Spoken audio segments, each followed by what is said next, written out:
you may want a calculator because it's something I think that will be effective at helping us with this.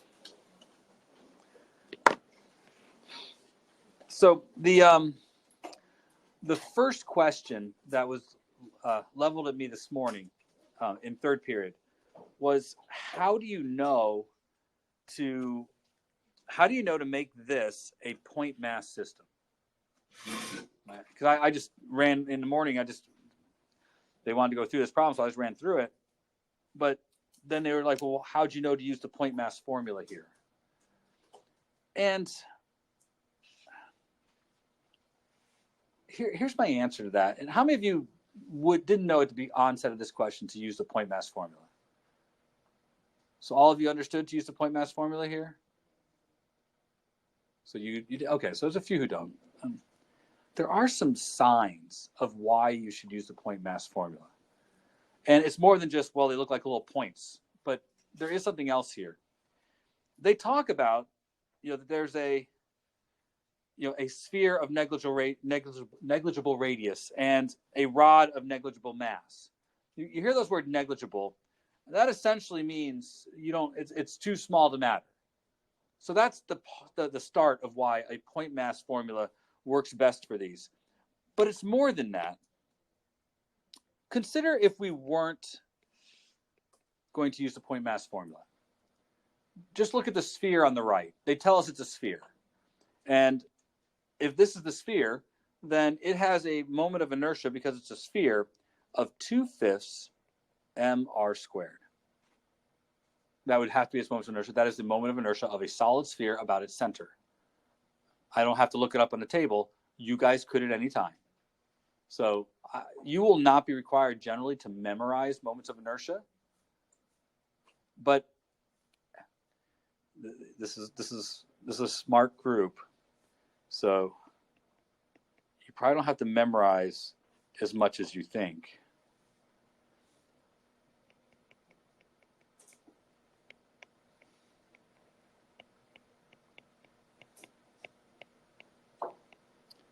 They are all mr squared. It's just the fraction out front that changes. 1/2, 1, 2/3, 2/5. So it might not be that you're memorizing very much. I already put these in front of you. I didn't write it like that, but it's always going to be mr squared. It's just what fraction you have in front of it. In fact, there's going to be some questions later about, which one of these has more inertia? Or if it rolls down a ramp, which one will get there first? Which one will get there later? These are reasonable questions because their masses can all be the same. Their radius can be the same, but this one is much harder to turn than this one. So given the same torque, the hoop is going to respond less with a less acceleration because it's harder to turn. So we're going to come back to that idea, the dynamics of it. But I want to focus still on moment of inertia and why we know this has to be a point mass. First, to use the parallel axis formula, you use the moment of inertia about the center of mass, and then you change it by moving it to the location where you actually have your axis. We are moving this a distance L from the center of the sphere to our axis. So if I wanted just the moment of inertia of this sphere on the right, the parallel axis theorem would do. We could do that. Now,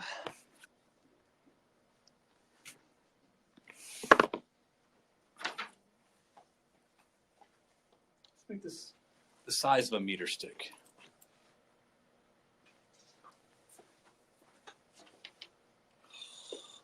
Fourth period, I nailed it on the first try. But, All right, so I'd say L is about a meter stick.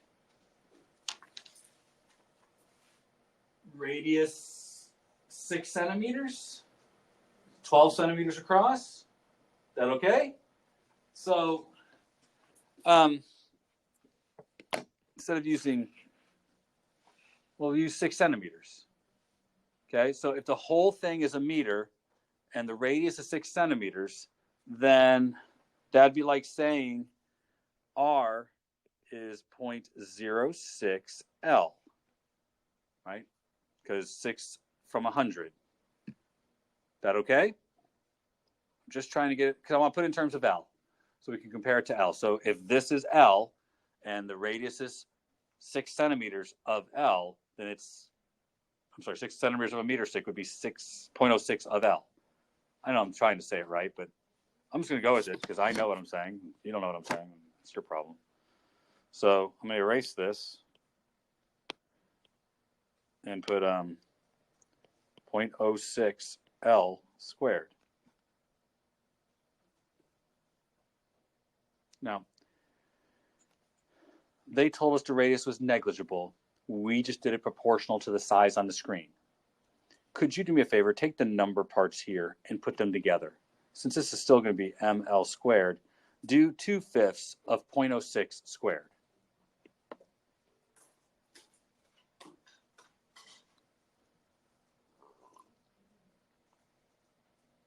That's where those fancy calculators come in, 0.06, hit the square button, multiply by 2, divide by 5. Tanner?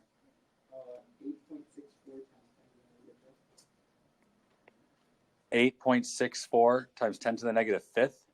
I think you're wrong. That's what it is. So maybe it wasn't that you didn't have enough time on your test in the NM. Sorry, that was just low-hanging pickings there. So here's the takeaway. First, just from the onset, if I really wanted to be as accurate as possible, do you realize that the actual shape of that point mass is not really going to matter? It's not adding any measurable moment of inertia. It's so small compared to how big it is. I mean, we could add them all together, but it changes the moment of inertia from ml squared to 1.00144 ml squared. Are these significantly different in any meaningful way? I mean, only down to the fourth decimal place, perhaps, the fourth significant figure. Probably wouldn't see any difference to the fifth significant figure. And so my first statement to you, just from a standard of understanding the way nature works, the moment you get the axis outside of the object, it's a point mass. In nature, it behaves so closely to a point mass, it might as well be. If you don't like that answer, if that answer just isn't suitable to you because you're one of those people who just has to have every decimal place accounted for, then here's the other problem. What are you going to use for R? They didn't give you one. And if this is how you're supposed to calculate the moment of inertia, they say it's negligible. So it's negligible. And you'll notice if you get rid of that from the parallel axis theorem, you're left with the point mass moment of inertia, mr squared.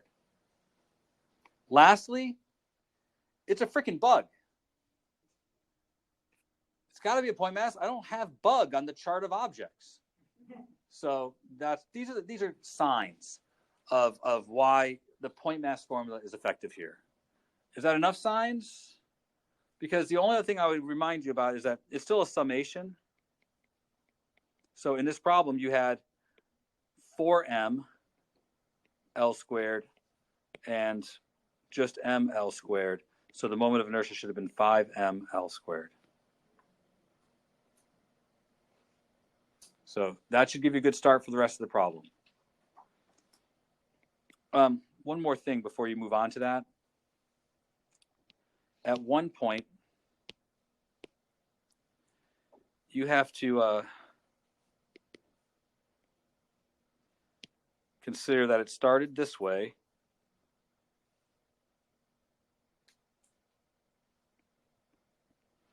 and turned like that. Is it clear to you that this bug, the bug in sphere here, loses potential energy, but this side gained potential energy? If you were here this morning, I did this one way, and I think it confused a whole lot of people. So because of that, another way to think of it is set this as your 0 for height. And at the start of the problem, this thing has mgl worth of height, or worth of potential energy. This has 4 mgl worth of potential energy. When it rolls to here, it has 0 potential energy. But when this rolls to here, it has mg2l of potential energy. So before, the potential energy was 4 mgl plus mgl. Afterwards, it's mg times 2l. These things are not equal, so the remaining must be in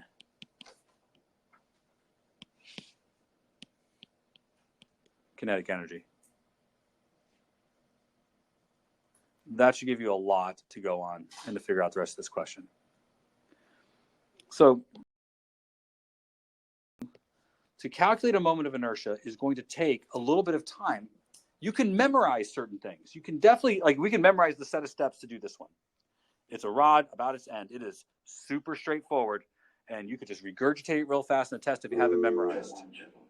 What I'm trying to say to you is that I want you to have the skill set. I really do. It took me years to figure out how to do this because nobody showed me how to do it. And what I got was you just turn DM into this and you're done. And that's hard. So who's in calculus? All right, in a few minutes, I'm going to have a question for all of you. Be prepared, okay? So you guys know calculus now. At least know a little bit. Enough where you're not scared off by an integral symbol. I think that's probably pretty fair. I've seen the AB works. I know everybody's up to that point now. You guys who don't have calculus, pay very close attention to what's going to happen here. I still say they gave you the answer, right? The answer is right there, ml squared over 3. So do B, C, D, E, F, G first. And then if there's time, go back and acquire those 3 points. Because if you just memorize the horizontal rod, they're going to put the rod that's a triangle and tell you to do that one, and you're not going to have that memorized. You follow what I'm saying? So I want to go through how to do this. Right back from me, I'm going to give you a set of steps. I've tried this once, but I want to remind you this. If you just do these things, I think you can get it. And I want to point out something else, and this might be a little bit more difficult for some of you to hear. I want you to have a set of steps that works for anything.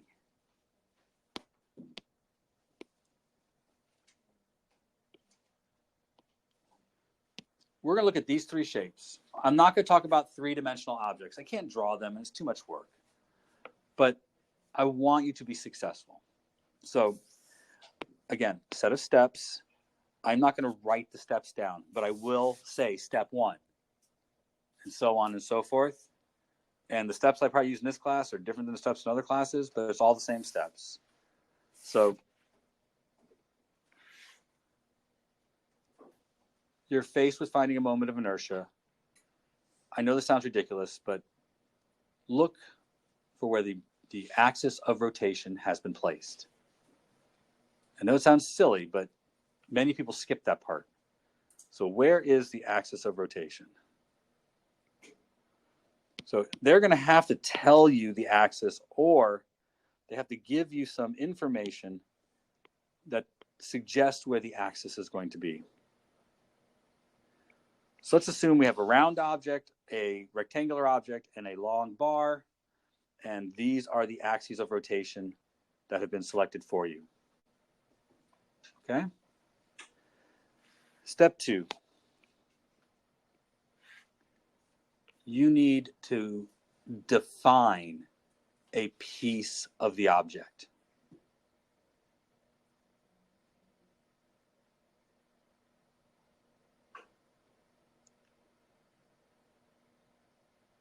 So, draw a square that's lined up with the shape of the object anywhere inside the object.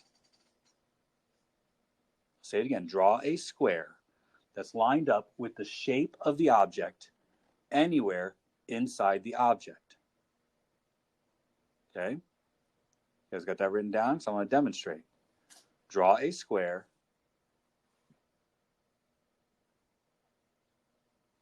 aligned with the shape of the object anywhere inside the object. Now, it's hard to understand that statement, but I actually quite mean draw a square lined up with the shape of the object. So for the rod, I drew a square, and there's only way to line it up with the object is to just draw a square inside the object. So I drew a square.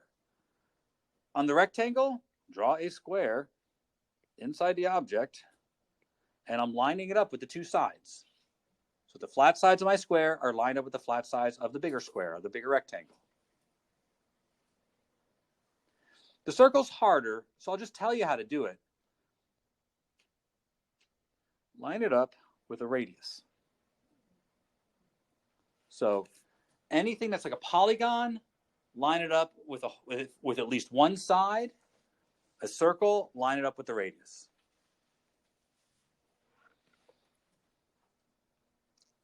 Okay, so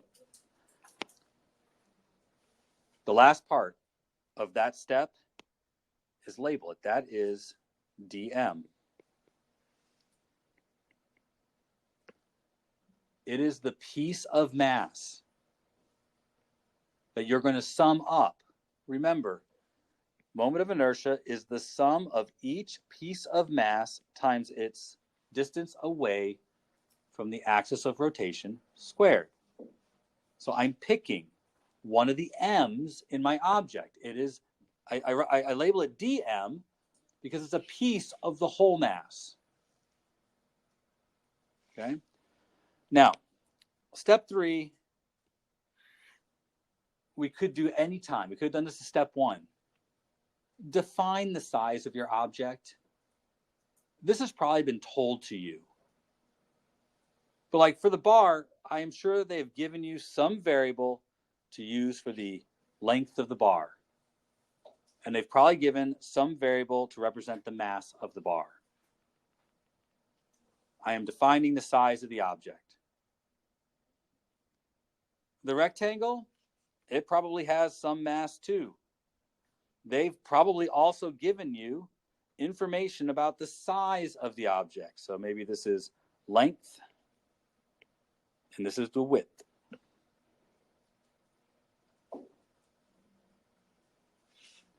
Circle, come on, it's going to be radius, and it's going to be mass. They're going to define things. Now, the rod is long. I don't care about how tall it is. This square, probably going to be worried about its area. It's two-dimensional. Circle, probably going to be worrying about its area. It's two-dimensional. So it might not be a bad idea to also have on the side the area of objects if they're two-dimensional.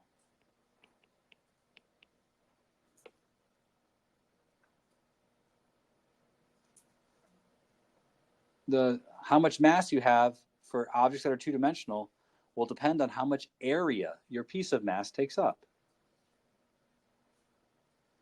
All right, good so far? So we've defined the size of the object. Step 4, place a coordinate system at the axis of rotation.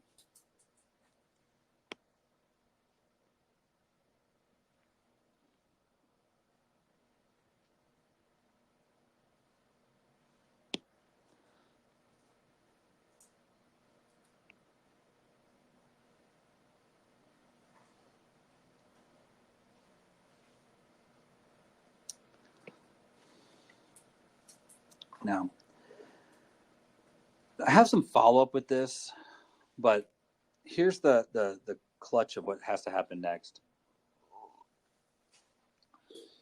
You have to find a way to point out where this piece of mass is. This serves 2 purposes.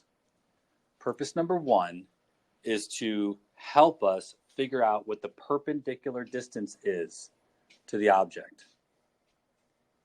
Step 2 is to determine how the shape of your piece relates to the whole. So you need a way to point at the start of your object. Now, I said this a little different earlier today, but you're kind of figuring out whether you can point to the object. For example, I'm going to skip the bar for a minute. I'm going to look at the square, the rectangle. It's clear to me that using two arrows, I could point at the object. I could say, go this way, some x distance, and then go this way, some y distance. It appears to me I can use two arrows to point at the object. This suggests that two-dimensional coordinates are going to work okay for this. Now, I could do the same thing for my circle. I could go out a certain x and go up a certain y. But I'm afraid that that might not be the best way to point out where that square is. In the rectangle, I can figure out where the first square is, 0, 0, and where the last square is, LW. If I used x and y to describe where each square is on the circle, that would be much harder. And I'm supposed to use these two arrows to determine where each of the masses is, each of the boxes. So it might not work so well to use two arrows for something that is circular. It might serve me better to use an angle and a single arrow. That might serve me better because it might be easier to point at each box for a circular object by using an arrow and an angle. So that's a lot of words to say in this step. Determine what type of coordinate system works best for your shape. So this is step what? I said apply a coordinate system, be able to point at your object. So this is step 5. Which coordinate system will work best for your shaped object? Now, we're on step 5. Which coordinate system works best for your shaped object? Don't make this hard. If the object is squared off, you're using x and y. If the object is circular, you're using r theta. If your object is a straight line, you're using x, right? It's a number line.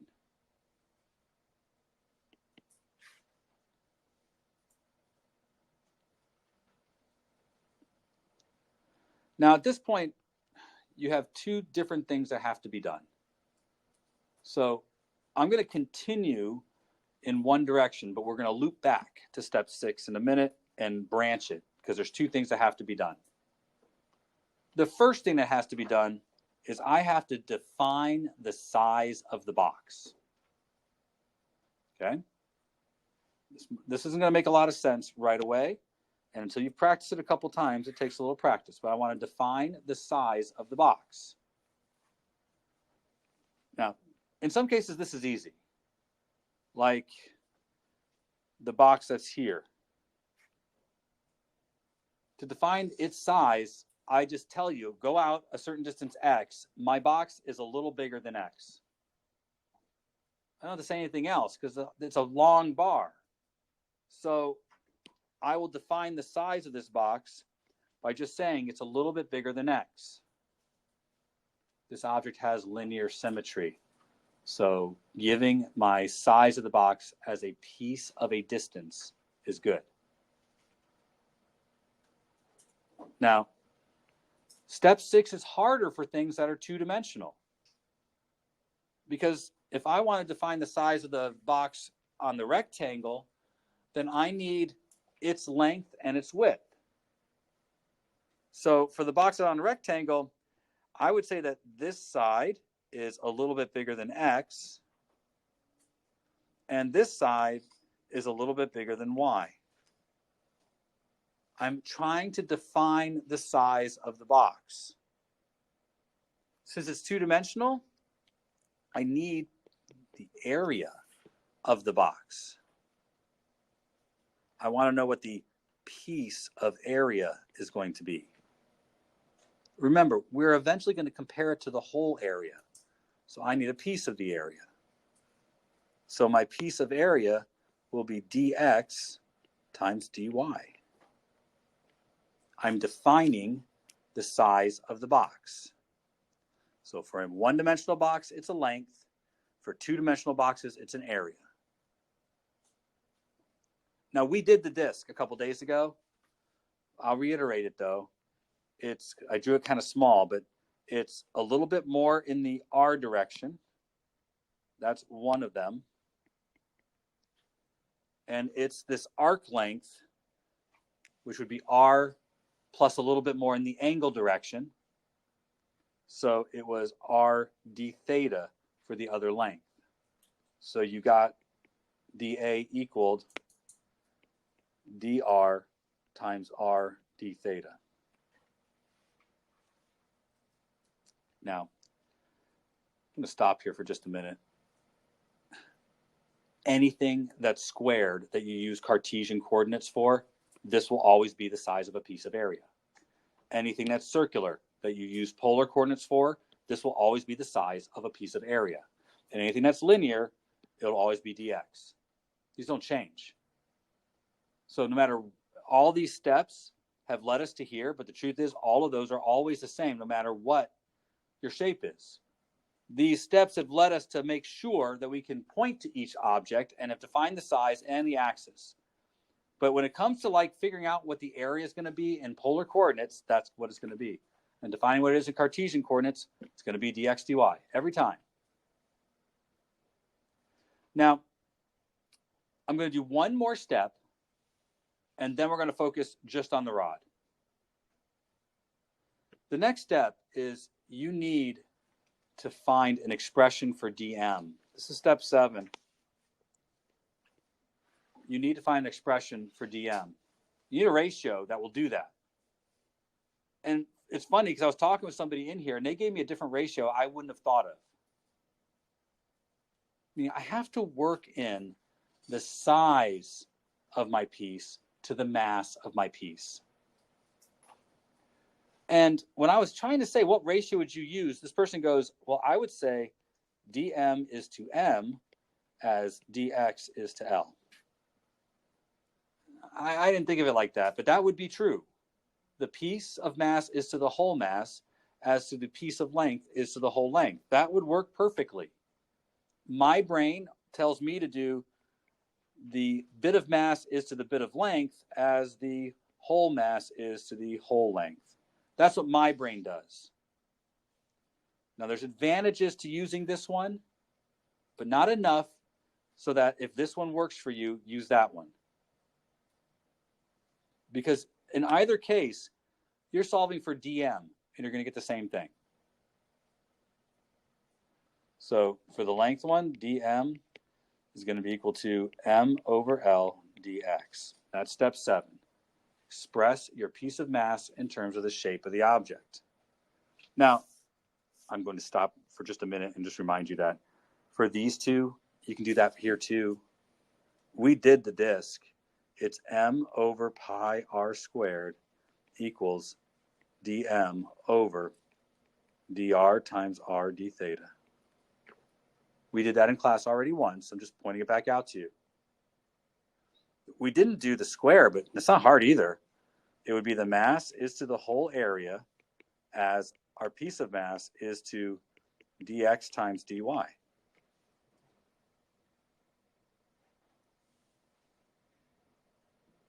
In either case, we have figured out a ratio. So I told you we'd have to loop back. What we have done is found dm. We have to do one more thing. So I'll call it step 8, but we can do step 8 out of order. You need to know the perpendicular distance from the axis to your piece of mass. Some of these are easy. But step 8, what is the perpendicular distance from your axis to your piece of mass?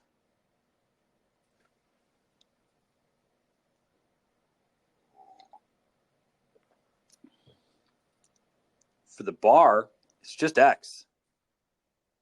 That one's easy. You're pointing right at it. It's already perpendicular. For the disk, it's also just a single letter. It's r. R points right at it. That's not true for the square, which is why I wanted to have this at least moment to tell you that you still have to figure out the perpendicular distance. For us, the perpendicular distance is the square root of x squared plus y squared. We'd have to use Pythagorean to find the perpendicular distance there. That's going to make for some hard math. It's not just a single letter. Not impossible math, but some harder math. All right, so I did all the steps here. Getting to this point, this is really, really, really challenging. All these things we've done is hard to do. What we're going to do next is not hard to do, because this has given us what we need to assemble our integral. So I'm going to slide this over to the side, make it small. We're going to assemble the integral, and we're just going to talk about the bar. Remember, the integral looks like this. Yeah. Because remember, it's just based on this. That's all it is. But instead of a summation, I mean, we could write this, if it would make you feel better, we could write this as dm r squared. It's the same. dm is just a piece of the whole object. M is an individual mass. That's why we use that symbol for sum instead of that symbol for sum. So there are, but I want to write the other way because it's on the equation sheet the other way. Okay, so just do it this way. Okay, assembling your integral. There's a whole separate step. Assembling your integral. This is something different. To assemble your integral, there are 4 things that must be filled in. This is your expression for dm.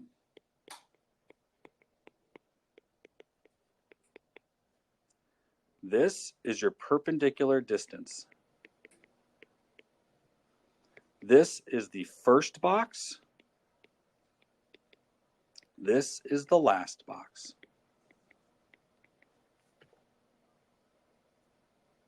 We're just assembling the integral. And we have all the pieces to do that now, don't we? We've done all the things necessary. For example, dm. That the whole 7 steps was to be able to say dm is m over l dx.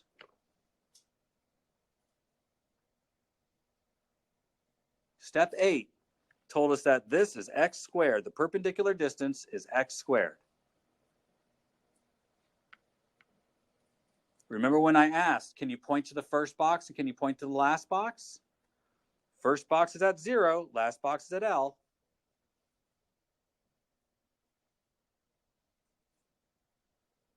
And you're done. You have assembled the integral. Now, let me stop for a minute, because how many of you who are in calculus learn to do this in calculus? Look around you, folks who aren't in calculus. Nobody knows how to do this. The stuff that calculus has taught them is how to use the wizardry of calculus to make this tell you the sum. But assembling this integral, none of them know how to do it. So this isn't about calculus. Getting to here, that's the hard part. If you thought that was about calculus, you were wrong. Now, at this moment, those people in calculus, they look at this and are not scared. They have no fear. They see this as being super simple. And you guys who aren't in calculus, it looks mysterious to you. And you people in calculus better prove me right that this is super simple. You guys who aren't in calculus, though, let me tell you, it's not about the calculus. Assembling this integral is really hard. And it's taken me years to figure out how to do it myself. But no one showed me. I had to kind of figure out, I want to show you. I want you to be able to do it. Because once you can do it, I feel like it's like a bit of magic. But remember, what calculus is is magic. It takes this and does the sum without ever adding stuff together. Your kids in calculus have had to sit there and make little rectangles under curves to show that this little magic works, to prove it to themselves. That's what they've been doing in calculus. Raise your hand if you had to put the rectangles under the curve to prove it gets closer and closer to the real thing. But it's just voodoo. The fact that this turns into a sum is voodoo. And here's what we're going to do. This part, you can train any computer, you can train a machine to do it. So I know you guys can. Stop thinking about what the pieces mean, because we know this means a piece of length. You know, we know that this is the mass over the length of the object, and this is the perpendicular distance. Throw all that away. The set of steps did something for us that is hard to explain, but it created an integral. It created a way to do the sum, which is why we had to express all of these things in terms of the location of the mass. So now, anything that is not this variable, pull it out front. That dx is telling you that x is important and everything else can be scrapped. So everything goes out front besides that.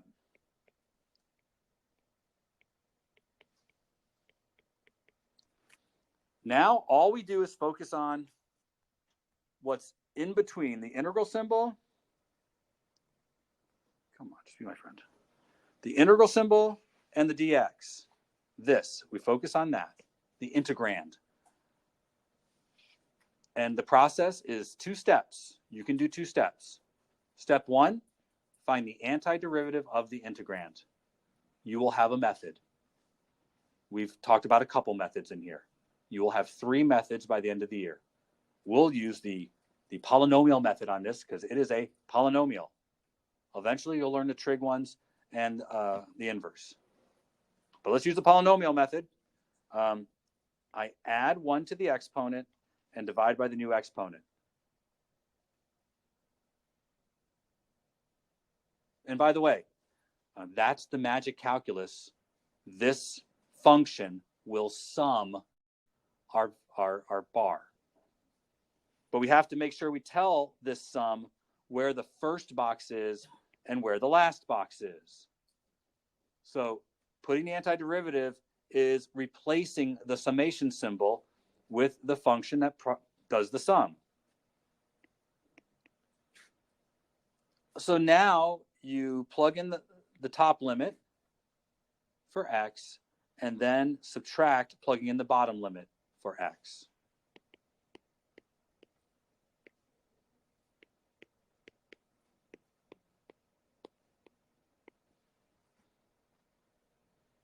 And you're done. Cancel out one of the L's, I get 1/3 ml squared. Now, we've done this before. And so I know at some point you're like, well, okay, well, yeah, I remember that part. It is not this part that's hard.